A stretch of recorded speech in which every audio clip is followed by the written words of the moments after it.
It's probably one of the most chilling questions of our time, but it's one we kind of have to ask. Are we on a path to another world war? All the patterns we see, the rising tensions, where is it all leading? Well, in this explainer, we're going to try to break down the signs, look at the potential scenarios, and figure out what it all could actually mean. So here's the roadmap for our discussion. We're going to start by looking back at history's warning signs. Then we'll jump to today's polycrisis scenario. We'll even run through a simulation of what the first hour of a conflict could look like. And from there, we'll get personal, what it means for your finances, and where you could even go, before we wrap it all up. You've probably heard that saying that history doesn't repeat itself, but it often rhymes. It's a bit of a cliche, but it's true. So to really get a handle on what's happening right now, we need to look back, specifically at the social, economic, political, and military situations right before the first two world wars, and just see how they stack up against today. Okay, let's start with the social vibe. Back before the world wars, you had massive technological change, the Second Industrial Revolution. It created a ton of anxiety. People were losing jobs to machines, and new media was being used for propaganda. Sound familiar?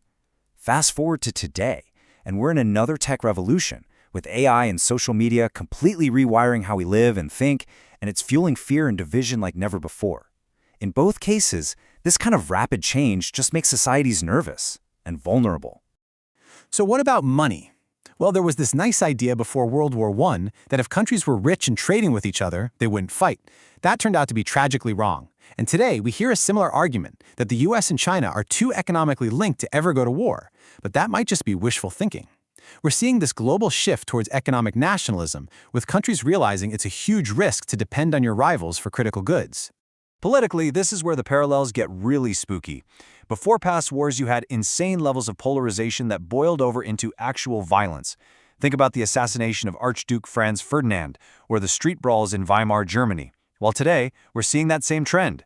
From the attack on the US Capitol to, believe it or not, over 10,000 attacks on politicians in Germany in just the last 5 years. It's a dangerous sign when talking stops and violence begins. And that, of course, brings us to the military. World wars don't just pop up out of nowhere. They start small, as regional fights, and then alliances drag everyone else in. Today, we've got multiple hotspots simmering around the globe. But what's really got analysts worried is this new axis of dictatorships: China, Russia, North Korea, and Iran. The scary part is, they seem way more coordinated than the Axis powers were back in the 1930s. And at the same time, the Western alliances, they seem more fractured and weaker than they've been in a long time. So you take all those historical echoes, and what do you get today? You get what analysts are now calling a polycrisis. And the idea here is that it's not just one single threat we're facing. It's a perfect storm of many crises all converging at once. So what exactly is a polycrisis? Well, imagine this. China decides to put a naval quarantine around Taiwan. At the exact same time, Russia decides to make a major move in Eastern Europe. Suddenly, global supply chains snap. The economy goes into a nosedive. It's a series of cascading failures.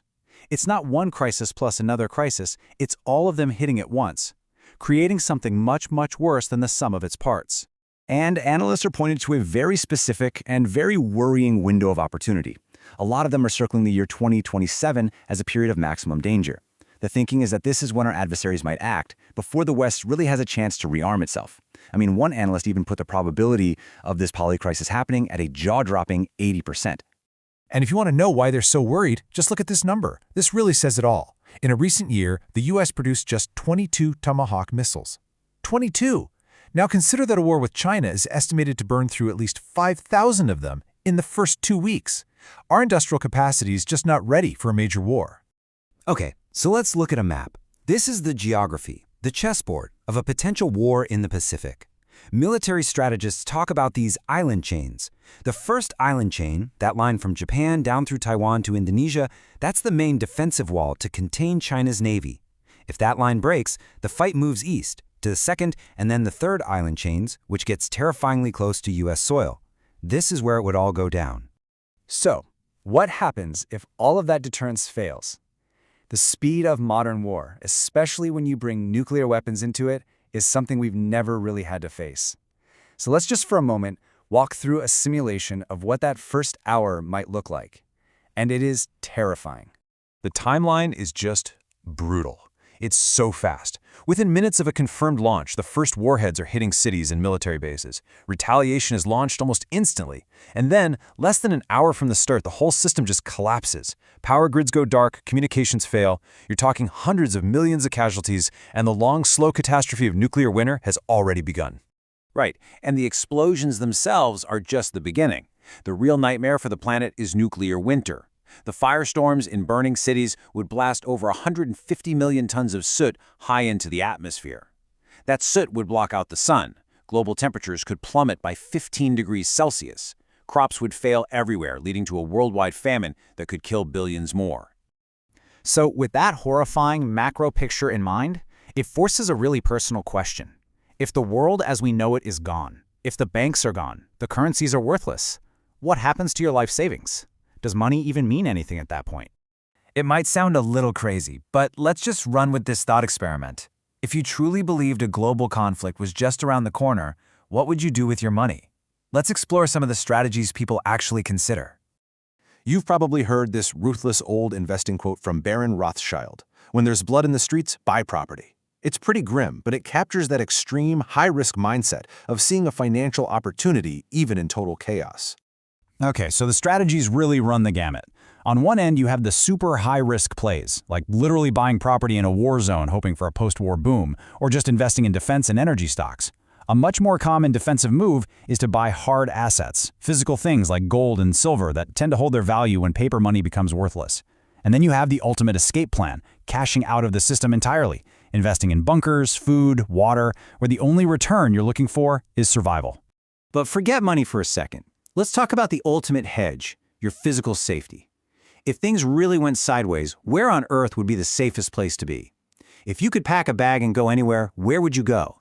So let's look at a couple of options. At first glance, a place like Fiji seems perfect, right? It's remote, it's neutral, it can feed itself. Paradise.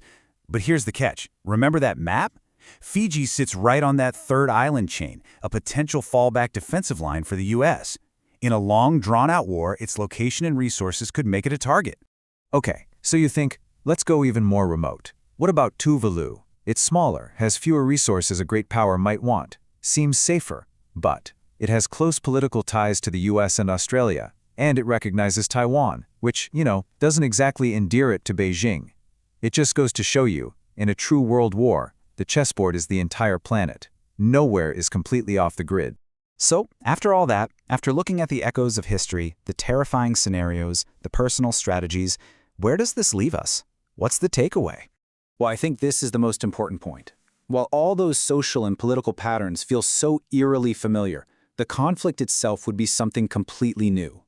Technology has fundamentally changed the stakes, the speed, the scale, and most importantly, the potential finality of a modern global war. It's something humanity has never, ever had to deal with before. And that leaves us with the final, unsettling question, doesn't it? The rhymes of history are there. They're loud and they're clear. But the future isn't set in stone. These patterns are warnings. They're not prophecies. And the real question for all of us is, are we just destined to repeat the same catastrophic verse? Or can we somehow find a way to write a different ending?